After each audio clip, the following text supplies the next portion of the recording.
The Red Book by Dave Newell. Narrated by Richard Hensel. And God said, "Go and collect your bones." So Andy went. You see, Andy Matheson could hear God's voice. And perhaps it was God he muttered to as he walked along the highway, dragging a large, clattering burlap sack behind him. The road he walked beside ran through a desert, a flat and unending stretch of yellow, boiling earth not made for man to inhabit, but rather for him to perish in should he abide. Beyond the stretch were mountains, cool and blue, that started somewhere just below the horizon, as though they were but a painted canvas dropped behind the rolling, ceaseless landscape Andy traversed. The asphalt was cracked, and desert plants were threatening to reclaim it as part of the scenery. He ignored the loose chunks of blacktop and crushed them beneath his feet, too tired to kick them to the side or avoid them. He wore work boots, khakis rolled at the ankles, and a shirt that was once white but now yellow with dust and sweat. His face was sunburned. The only cover for his head was his thin hair, shining with sunlit perspiration. Each step forward in such a desert takes a traveler farther away from his destination, closer to dehydration and an untimely death under a lively blue sky spotted with white, comforting clouds and dotted with spying vultures.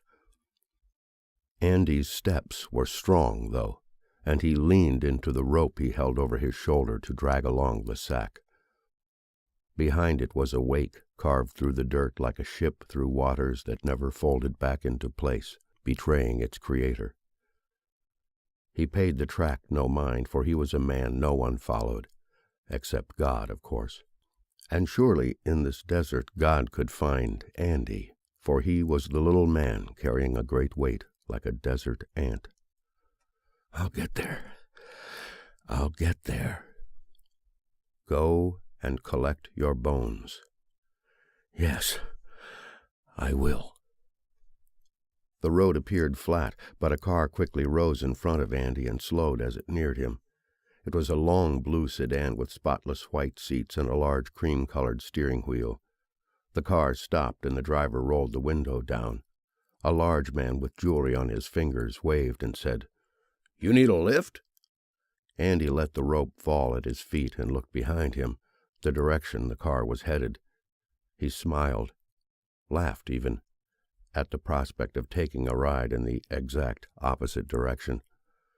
"No, not your way." "Get inside. Take a ride to a town. Get a car there or a ride to where you're going." Andy wiped his forehead with the sleeve of his shirt. "No, it won't take too much longer." The man shook his head. "I've been driving for about near an hour. You've got a while." He nodded to the sack. "What you carrying?" Andy opened it and reached inside. From it he brought out a book covered in red cloth. He left the sack and walked to the man's car, handing the book to him. "Here, read this. You'll like it." "What is it?" "You like stories?" The man held up his hand to shade the sun that hung behind Andy. "Yeah, I suppose. Doesn't everybody?" Andy stepped back from the car. "Then take it. Enjoy it." "What is it? What kind of story?" Andy had started toward the sack, and he stopped when he reached it. He looked at the man and sighed as he picked up the rope. After a step forward, Andy stopped and said, "It's yours. Enjoy it. There's a surprise ending."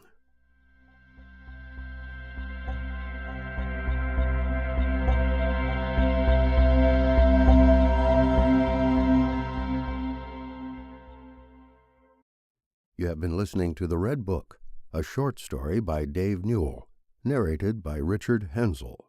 Copyright 2014 by Dave Newell. Production copyright 2014 by Dave Newell.